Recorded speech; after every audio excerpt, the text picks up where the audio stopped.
Regarde cette petite clé en métal, un peu rouillée, accrochée à un vieux porte-clés en cuir. C'est la clé de la maison de tes parents, ou peut-être celle de tes grands-parents. Pour eux, cette clé représentait la sécurité, l'aboutissement d'un travail honnête et une promesse tenue par la société. Mais pour toi? Pour toi, cette clé ressemble de plus en plus à un artefact d'une civilisation disparue, un objet de musée. Tu sais, on nous a vendu un mensonge bien emballé, travaille dur à l'école, trouve un emploi stable, et le système s'occupera du reste. La réalité. Le système ne s'occupe plus de toi, il se nourrit de toi. Je vais être très direct avec toi dès la première minute de cette vidéo, si tu as l'impression de courir sur un tapis roulant qui va de plus en plus vite pendant que tu restes sur place, ce n'est pas une illusion d'optique. C'est mathématique. Dans les 10 prochaines minutes, je vais te montrer exactement comment les règles du jeu ont été modifiées pendant que tu dormais. Je vais te prouver, chiffres à l'appui, pourquoi l'ascenseur social est en panne et comment tu peux enfin arrêter d'essayer de réparer un bouton qui ne marche plus pour commencer à grimper par tes propres moyens. À la fin de ce voyage, tu ne verras plus jamais ton compte en banque de la même façon. Tu sais, il y a cette nostalgie des 30 glorieuses, cette époque où un seul salaire de chauffeur-livreur ou de secrétaire suffisait à payer une maison, 2 voitures et des vacances au bord de la mer. Je ne dis pas que c'était le paradis, mais les chiffres ne mentent pas. Prenons un exemple concret, une petite claque de réalité. En 1980, le prix moyen d'un appartement dans une grande ville européenne représentait environ 3 ou 4 ans de salaire médian. Aujourd'hui, on parle de 10, 12, parfois 15 ans. Je veux dire, même si tu doubles ton salaire, tu es toujours plus pauvre que ton père au même âge en termes de pouvoir d'achat immobilier. C'est ce qu'on appelle l'inflation des actifs, et c'est le premier voleur silencieux de ta vie. Mais attends, est-ce que c'est vraiment de ta faute? On adore pointer du doigt ton abonnement Netflix ou ton café à 5 € chez Starbucks. Si les jeunes arrêtaient de manger des toasts à l'avocat, ils pourraient s'acheter un studio, disent les experts en costume sur les plateaux télé. Quelle blague! C'est une diversion, un tour de magie pour que tu ne regardes pas la main qui fouille dans ta poche. Le problème n'est pas ta consommation, c'est la valeur de l'unité avec laquelle on te paie. Parlons de ces 1500 € que tu reçois chaque mois. Sur le papier, c'est une somme. Mais en réalité, c'est une glace qui fond au soleil. Depuis que nous avons déconnecté la monnaie de toute réalité physique, la planche à billets tourne à plein régime. Plus il y a d'euros en circulation, moins ton heure de travail a de valeur. C'est une taxe invisible sur ton temps. Tes parents épargnaient sur un livret et voyaient leur argent fructifier. Toi, si tu laisses ton argent sur un compte, tu perds de la liberté chaque jour qui passe. C'est brutal, je sais. Le plus triste dans tout ça, c'est que nous vivons dans l'illusion de l'abondance. On a des écrans plus grands, des téléphones plus rapides, mais les fondations de la richesse, le toit, l'espace, le temps libre sont devenus des produits de luxe inaccessibles. Tu possèdes plus de gadgets que tes parents, mais tu possèdes moins de ton futur. C'est le paradoxe de notre génération, on est entouré d'objets, mais on est vide de propriété. Pourquoi? Parce que le système a basculé d'une économie de production à une économie de dette. Aujourd'hui, on ne crée plus de la richesse, on crée du crédit. Et qui paie pour ce crédit? Ceux qui n'ont que leur temps à vendre. Ton patron possède ton temps parce qu'il te paie juste assez pour revenir le lendemain, mais pas assez pour devenir son voisin de palier. C'est un cercle vicieux, une roue de hamster doré. Mais ne te méprends pas, je ne suis pas ici pour te faire déprimer. Je suis ici pour te réveiller. On ne peut pas gagner à un jeu dont on ne comprend pas les règles. Et la règle numéro 1 du 21e siècle, c'est que le travail acharné ne suffit plus. Si tu te contentes de bien travailler, tu finiras épuisé et fauché. Le système est conçu pour absorber les efforts des gens honnêtes et les transformer en dividendes pour ceux qui possèdent les actifs. Alors, la question n'est pas de savoir si c'est juste ou non. La question est, qu'est-ce que tu vas faire maintenant que tu sais que le jeu est truqué? Est-ce que tu vas continuer à économiser des euros qui perdent de la valeur ou est-ce que tu vas apprendre à parler la langue de ceux qui créent les règles? La différence entre ceux qui subissent et ceux qui réussissent ne tient pas à la chance, mais à la compréhension profonde de ce mécanisme que je commence à peine à te dévoiler. On a souvent tendance à croire que la richesse est une question de chance, mais en réalité, c'est une question de structure. Et ta structure actuelle est en train de s'effondrer sous le poids d'une dette que tu n'as pas contractée. Tu vois, cette clé rouillée dont je te parlais au début. Elle n'ouvrira plus les portes de ton futur. Les serrures ont été changées. Et si tu penses que le pire est passé, attends de voir comment ils comptent utiliser ton désir de confort pour t'enchaîner définitivement. Parce que le piège ne s'arrête pas à l'immobilier ou à l'inflation, il s'insinue dans tes rêves les plus profonds. Tu as déjà remarqué comment le monde moderne semble conçu pour te faire dire « oui » tout de suite et « pardon » plus tard? C'est une architecture invisible, un labyrinthe où chaque mur est recouvert de miroirs déformants. On t'a dit que pour réussir, il fallait avoir l'air de réussir. C'est là que le piège se referme. Parlons franchement, tes parents achetaient des choses avec de l'argent qu'ils avaient déjà. Toi, on t'incite à acheter des choses avec de l'argent que tu n'as pas encore gagné, pour impressionner des gens que tu n'aimes même pas. C'est le passage brutal d'une économie d'épargne à une économie de prédation par le crédit. Regarde ton téléphone. Entre les publicités ciblées et les influenceurs qui te vendent un style de vie, jet set, avec un code promo, ton cerveau est constamment bombardé de signaux de manque. On crée en toi un vide que seul un achat peut combler, du moins pendant quelques heures. C'est ce qu'on appelle la dopamine de la consommation. Mais voici le secret que les banques ne veulent pas que tu comprennes. Chaque fois que tu glisses ta carte pour un objet de désir immédiat que tu ne peux pas payer comptant, tu vends une partie de ton futur. Tu ne paies pas avec des euros, tu paies avec les heures de ta vie que tu devras passer au bureau pour rembourser ce crédit, plus les intérêts. Tu es en train de privatiser ton présent et de nationaliser tes dettes futures. Et ne parlons pas seulement des grosses voitures ou des montres de luxe. Le piège est bien plus subtil aujourd'hui. C'est l'économie de l'abonnement. Tu ne possèdes plus rien, tu loues tout. Ta musique, tes films, tes logiciels, et bientôt, peut-être même ton droit de circuler. Le système a compris qu'il était beaucoup plus rentable de te transformer en un flux de revenus mensuels plutôt que de te vendre un produit une fois pour toutes. C'est une forme de servage numérique. Tu te réveilles le premier du mois avec un compte déjà amputé par 10 prélèvements automatiques avant même d'avoir bu ton premier café. Tu travailles pour maintenir des services qui, au final, ne t'appartiennent jamais. Si tu arrêtes de payer, tu disparais de la plateforme. Tu n'as aucun actif, seulement des accès temporaires. C'est fou quand on y pense, non? On nous vend la liberté de choisir parmi 1000 options, mais nous sommes enfermés dans une structure où le coût de la vie de base, se loger, manger sainement, se chauffer, a été indexé sur la dette mondiale. Pourquoi les prix augmentent-ils toujours? Parce que le système a besoin d'inflation pour diluer la dette colossale des États, mais tes revenus, eux, ne suivent pas la même courbe. C'est un transfert de richesse massive des travailleurs vers les détenteurs de capital. Tu es le moteur d'une machine qui ne t'appartient pas. Parlons de cette pression sociale, ce fameux « Keeping Up with the Joneses version 2.0 ». Sur Instagram, tout le monde semble vivre sa meilleure vie. Tu vois ton ancien camarade de classe posé devant une villa à Bali et tu te demandes « Qu'est-ce que j'ai raté ?» Ce que la photo ne montre pas, c'est le crédit à la consommation à 14% ou le compte bancaire dans le rouge vif. Nous vivons dans une économie du paraître où la solvabilité est sacrifiée sur l'autel de la visibilité. On te pousse à dépenser ce que tu gagnes difficilement pour maintenir un statut qui n'est qu'une façade de carton-pâte. C'est une course où le premier prix est une cage plus dorée que celle du voisin. Et le pire, c'est que le système éducatif t'y prépare parfaitement. On t'apprend à être un bon employé, à obéir aux horaires, à remplir des tableaux Excel, mais on ne t'apprend jamais comment fonctionne l'argent. On t'apprend à gagner un salaire, mais pas à construire un patrimoine. Pourquoi? Parce qu'un peuple financièrement éduqué est un peuple difficile à manipuler.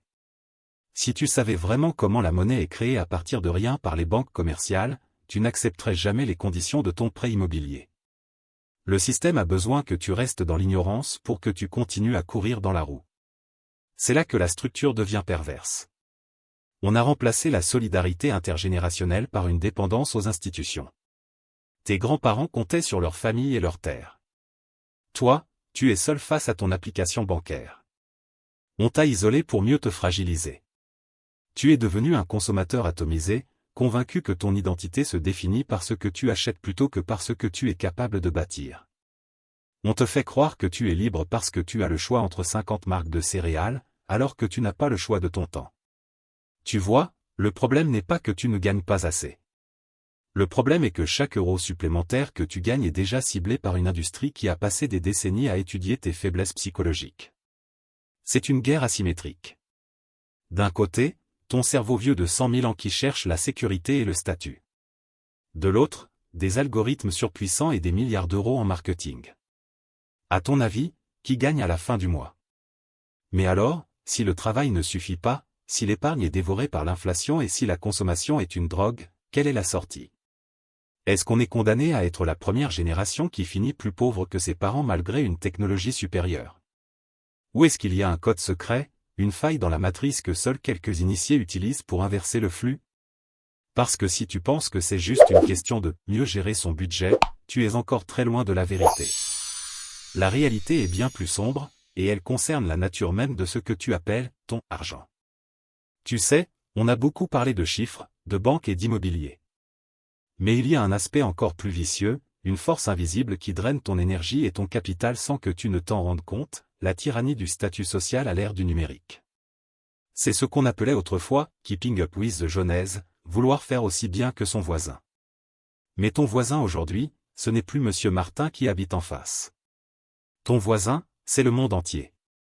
Ton cerveau, cet organe incroyable qui a évolué pour survivre dans de petites tribus, est maintenant forcé de se comparer chaque seconde à des milliardaires, des top modèles et des entrepreneurs qui affichent une réussite insolente sur ton écran. C'est une guerre psychologique que tu ne peux pas gagner, car les règles ont été conçues par des algorithmes qui se nourrissent de ton sentiment d'infériorité. Je veux dire, regarde comment on a transformé ton besoin d'appartenance en un moteur de consommation frénétique. Dans le monde de tes parents, le statut se construisait sur le long terme, une carrière stable, une réputation dans le quartier, peut-être une belle voiture après 20 ans de labeur. Aujourd'hui, le statut est devenu un produit périssable. Si tu n'as pas le dernier gadget, si tu n'as pas visité la destination à la mode, si tu ne portes pas la marque qui buzz en ce moment, tu as l'impression de disparaître. On a créé une économie de l'éphémère où être a été totalement remplacé par paraître. Et le coût de ce paraître est une taxe que tu paies directement sur ta liberté future. C'est ce que j'appelle le frais d'entrée dans la société moderne, et ce frais est devenu exorbitant. C'est là que le piège devient vraiment sombre. L'économie de l'attention, celle qui gère tes applications préférées, ne veut pas seulement ton temps. Elle veut orienter tes désirs. Elle utilise la psychologie cognitive pour créer des manques artificiels. Tu te sens un peu triste ou fatigué après une journée de travail? L'algorithme le sait. Il va te montrer exactement l'objet ou l'expérience qui promet de combler ce vide. Et comme on l'a vu, comme tu n'as pas l'argent, le système te propose gentiment un petit crédit, un paiement en 4 fois sans frais. Ce n'est pas un service, c'est une laisse. On te vend du réconfort instantané en échange de ton indépendance à long terme. C'est une forme de chirurgie esthétique pour ton ego, mais dont les cicatrices se trouvent sur ton relevé bancaire. Et parlons de cette peur constante de rater quelque chose, le fameux FOMO.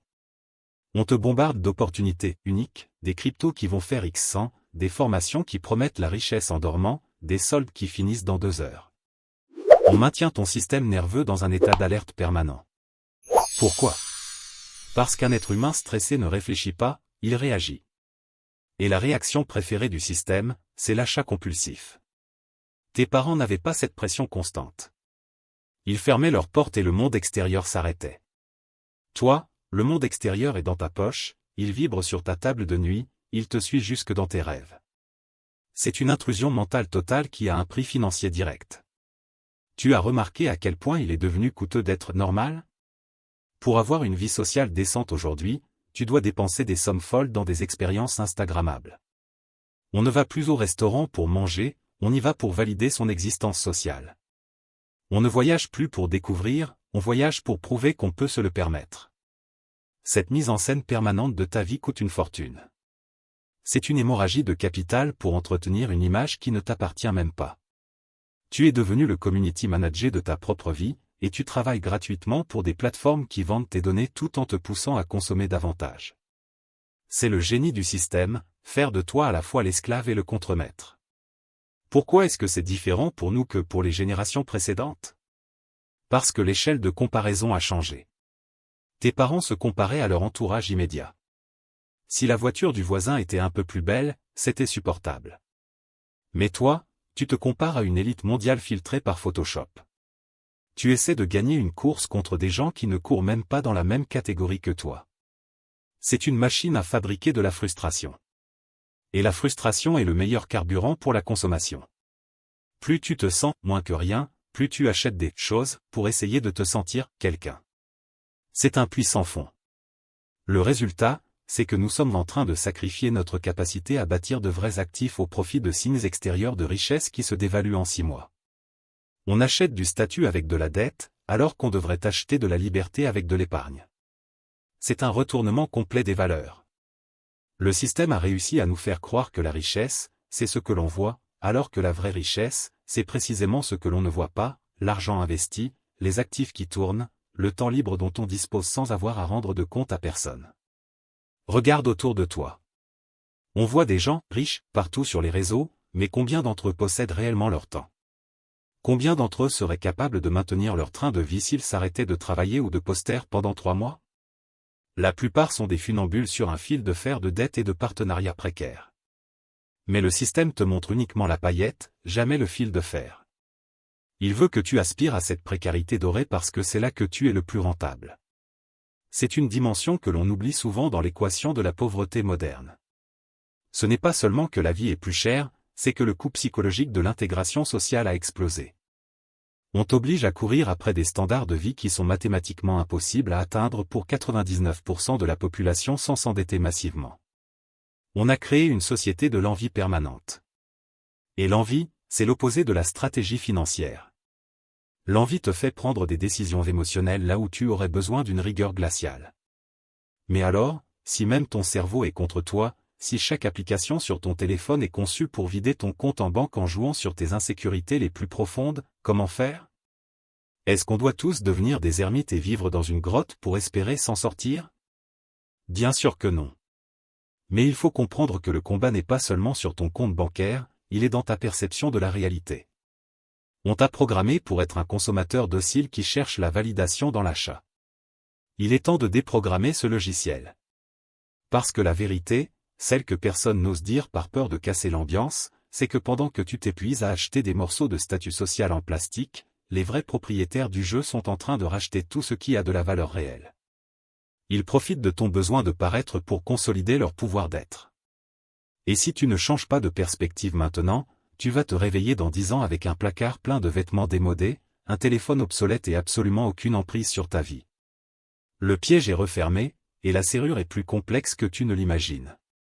Car le secret ne réside pas dans ce que tu dois acheter, mais dans ce que tu dois cesser de croire. Tu es toujours là? Bien. Cela signifie que tu as survécu au choc électrique des 3 premières parties. La plupart des gens ont déjà éteint cette vidéo pour retourner scroller sur TikTok et oublier la réalité brutale que je viens de décrire. Mais toi, tu cherches la sortie. Et la sortie, elle ne se trouve pas dans une manifestation de rue ou dans une plainte sur Twitter contre le gouvernement. La sortie est une décision radicale de changer de camp. Si le système est conçu pour que tes parents soient plus riches que toi, alors tu dois cesser de jouer au jeu de tes parents avec les règles d'aujourd'hui. Tu dois changer de logiciel. On arrête les théories. Maintenant, on parle d'exécution. Voici les 3 étapes non négociables pour inverser la vapeur avant qu'il ne soit trop tard. Première étape, déclare la faillite de ton ego. Tu dois immédiatement cesser de financer ton apparence avec ta liberté. Si tu as un crédit pour une voiture qui perd de la valeur chaque jour, ou si tu achètes des vêtements de marque pour prouver que tu n'es pas pauvre, tu es en train de creuser ta propre tombe financière. La règle est simple, si tu ne peux pas l'acheter 2 fois comptant, tu ne peux pas te le permettre. Point final. Ton objectif n'est pas d'avoir l'air riche, mais de le devenir en secret. L'argent que tu ne dépenses pas dans le paraître est la première pierre de ton indépendance. C'est ton capital de guerre. Sans ce sacrifice initial sur l'autel de la vanité, tu resteras une pile pour la matrice. Deuxième étape, passe de consommateur d'actifs à propriétaire d'actifs. Tu te souviens de l'inflation dont on a parlé? C'est un monstre qui dévore l'épargne mais qui nourrit les propriétaires. Tant que tu ne possèdes que des euros, tu perds. Tu dois posséder des choses qui ne peuvent pas être imprimées à l'infini par une banque centrale. Des actions d'entreprises qui dominent le monde, de l'immobilier, ou même des actifs numériques rares. Tu dois automatiser ce processus. Dès que ton salaire tombe, une partie doit être immédiatement volée par ton futur toi pour être investie. Ne garde sur ton compte que le strict nécessaire pour survivre. Le reste doit travailler pour toi, 24 heures sur 24, pendant que tu dors, pendant que tu manges, pendant que tu travailles. C'est la seule façon de dépasser la courbe de l'inflation. Troisième étape, crée ton propre arbitrage de temps. Ton emploi est une transaction linéaire, 1 heure contre quelques euros. C'est le piège ultime car ton temps est limité. Tu dois construire un système qui déconnecte tes revenus de tes heures de présence. Que ce soit par le biais de la création de contenu, de la vente de produits numériques, ou d'une entreprise automatisée, tu dois avoir une source de revenus qui ne dépend pas de ta fatigue physique. Nous vivons dans l'ère de l'effet de levier infini grâce à Internet. Utilise-le. Tes parents n'avaient pas accès à un marché mondial depuis leur salon. Toi, tu n'as aucune excuse. Si tu n'utilises pas la technologie pour bâtir ta liberté, elle sera utilisée contre toi pour bâtir ta prison. Je veux dire, regarde la vérité en face. Le monde ne va pas redevenir comme en 1980. Les prix ne vont pas baisser miraculeusement et les salaires ne vont pas doubler par bonté d'âme des patrons. Le vent a tourné. Soit tu ajustes tes voiles, soit tu coules avec le vieux navire des certitudes de tes parents. La pauvreté moderne n'est pas une fatalité, c'est le résultat d'une obéissance aveugle à des concepts obsolètes. On t'a appris à être une pièce du puzzle, je te dis de devenir celui qui dessine l'image sur la boîte. Cela demande du courage. Le courage de dire non aux sorties coûteuses, le courage de passer ses soirées à apprendre la finance au lieu de regarder des séries, le courage d'être critiqué par ceux qui sont encore dans la roue de hamster. Mais quel est le prix de ce courage comparé à 40 ans de servitude pour payer un studio que tu ne posséderas jamais vraiment? La véritable richesse, ce n'est pas d'avoir un compte en banque plein pour acheter des conneries. La véritable richesse, c'est de pouvoir dire non à tout ce qui ne te respecte pas. Tu vois, on a commencé cette discussion avec une vieille clé rouillée. Cette clé n'ouvrira jamais le futur que tu mérites. Mais aujourd'hui, dans ta tête, une nouvelle clé est en train de se forger. Une clé faite de connaissances, de discipline et d'une vision froide de la réalité. Le système compte sur ton ignorance pour survivre. En t'éduquant, tu es devenu une anomalie, un bug dans leur programme. Et c'est exactement là que tu dois être. Ne laisse personne te dire que c'est impossible. C'est difficile, oui. C'est injuste, absolument. Mais c'est ton unique chance.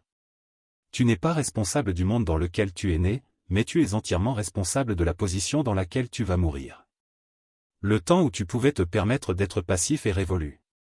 L'ère de l'architecte a commencé. Prends ces 3 étapes, digère-les, et surtout, applique-les. Ne sois pas juste un spectateur de plus qui commente la chute du monde. Sois celui qui construit les fondations de demain pendant que les autres pleurent sur les ruines d'hier. Le choix t'appartient, mais rappelle-toi, le chronomètre tourne et chaque euro dépensé inutilement est une minute de liberté que tu ne récupéreras jamais. L'esclave demande une augmentation, l'homme libre achète son propre temps.